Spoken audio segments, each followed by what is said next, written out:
Hey guys, I'm Bionicle Titan, and welcome to Bionicle Uncovered. With me today is Tomata. I have the Toamana with me. Oh my gosh, they're real. Oh my god. So I'll Uh, just answer the question. It's Whoopin who just said Toamata and Yes. Jalakim. yeah, yeah. The And crazy Whoopin's already Jalakim. ruined the topic. The crazy Jalakim who hears voices. We're still kidding out today. Alright, today we are talking about the Toamana as was spoiled by Whoopin. Not to whoop him later. Whoopin, you fucking scum. Woo! Okay. So let me go ahead and start us off with the prehistory stuff, all that about Toamata. Alright, let's do this. The Toamata were the Toa destined to awaken Matanui. Yes. Created on the island of Artaka around 100,000 years ago, the Toamata first awoke on the Order of Matanui base known as Daxia. They were told their names and of their identity as Toa. Following this, they were trained there in combat by Hydraxon. They were then sent to Cardanui where they defend the Avmatoran outwork there. While there, they had to contain energy spikes which were affecting the Rahi, and they had to defeat the sentient lightning bolts known as the Avoka.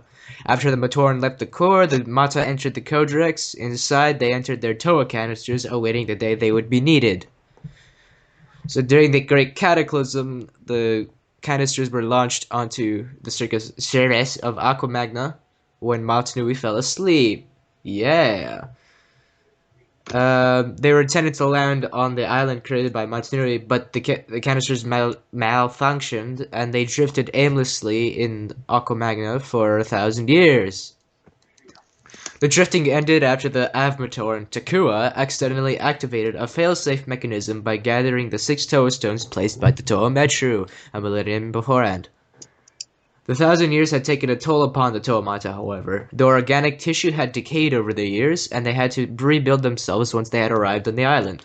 The long hibernation had also left them with amnesia, forcing them to rely on external information while their memories slowly coalesced. Alright, well, when they did arrive on the island, they met their Tragas of each tribe and learned of the menace of Makuta Pterodax and the Toamata's mission. First, they had to gather each of the 6 great Kanohi. Spoiler alert, they did find them. Shocker. Oh! Um, Oh my gosh! and they found each other even though they didn't remember each other because the amnesia. And Tahu soon emerged as the team leader. Let's see here. Skipping along biosector. They traveled to Kinunui where they exchanged their recently collected masks for golden kanohi, briefly conversing with the Chronicler's Company in order to secure the entrance to Kinunui. The Toa descended into the darkness of the Toa of the Mang. Haven't read this word in a while. Mangai. Man guy. All right. The A at the end disturbed me. Anyway, the Toa, in order to defeat the many challenges of Pterodax, merged their minds and bodies to form the Toa Kaita. Their newfound strength carried them through the Manus lair, which they did killed, and into the antechamber of Pterodax, and he diffused their forms, separating them into the 6 Toa again.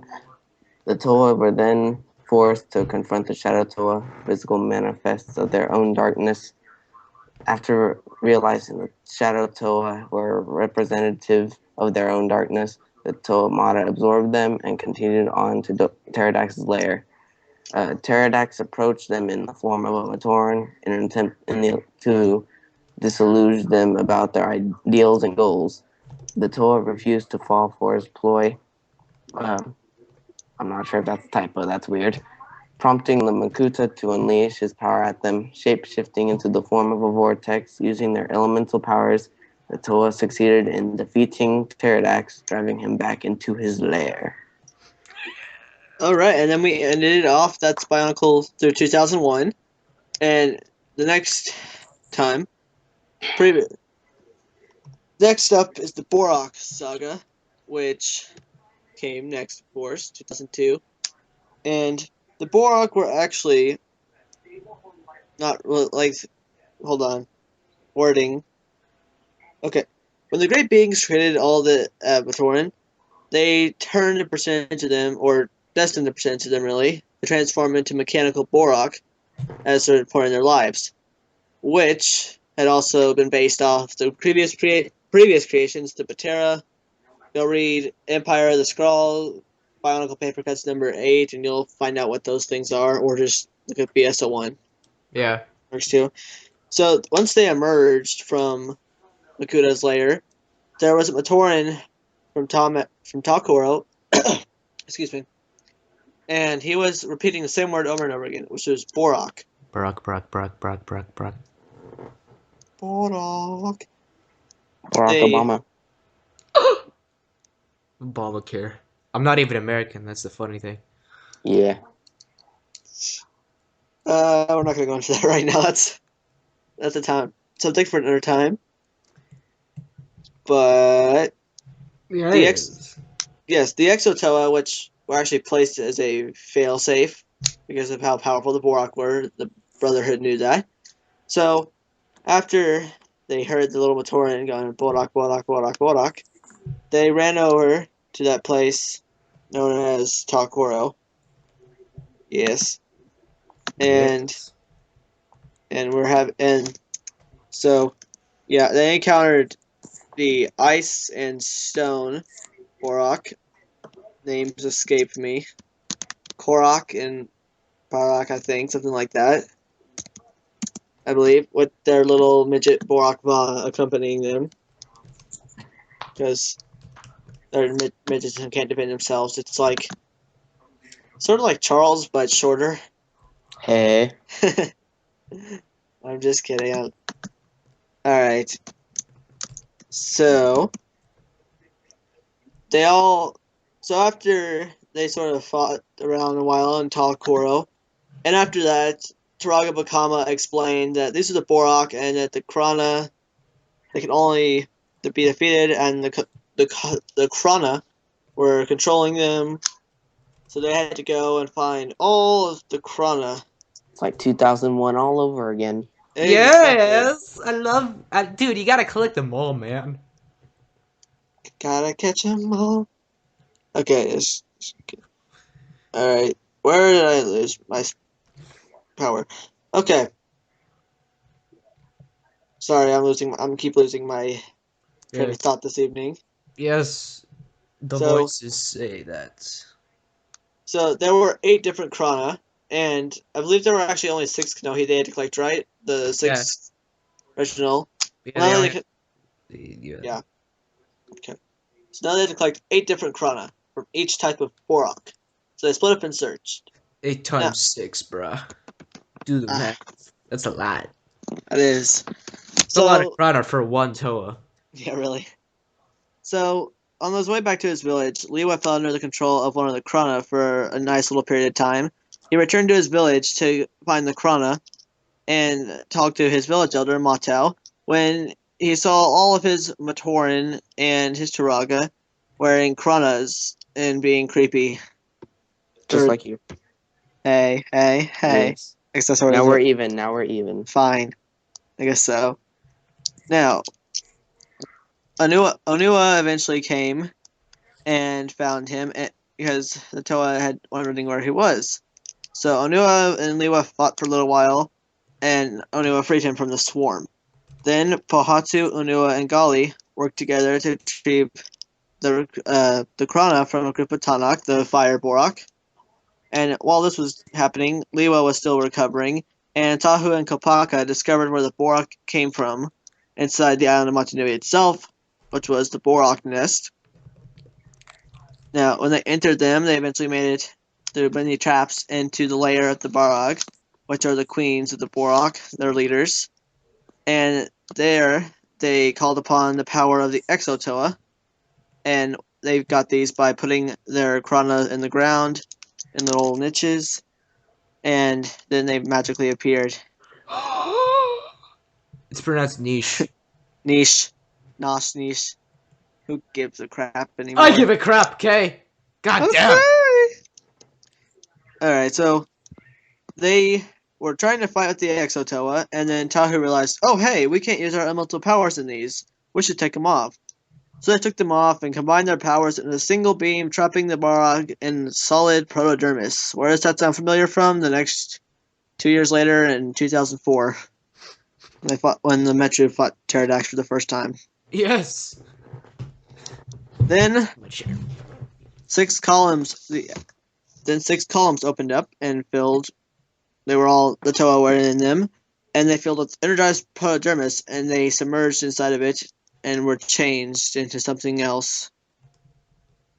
The Toa Nuba, which we will talk about next time. But now we're going to go into detail On each on Toamata.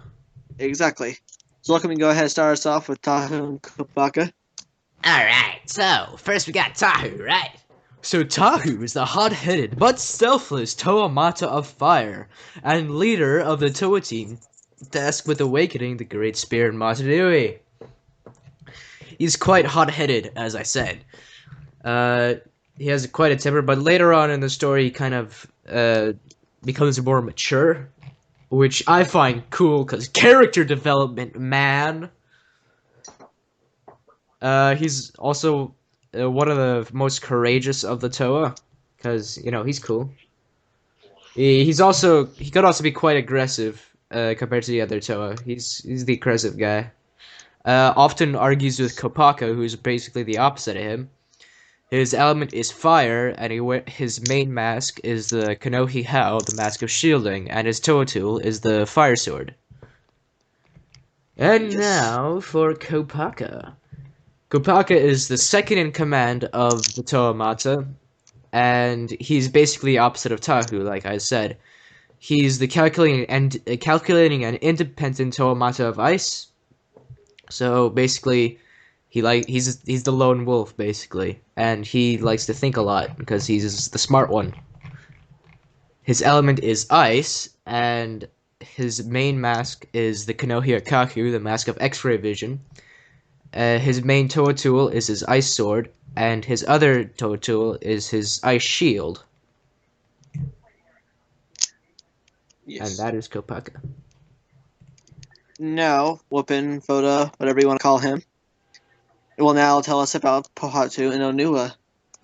Alright, well, I'll start with Pohatu. Pohatu is the cheerful and brave Toamata of stone.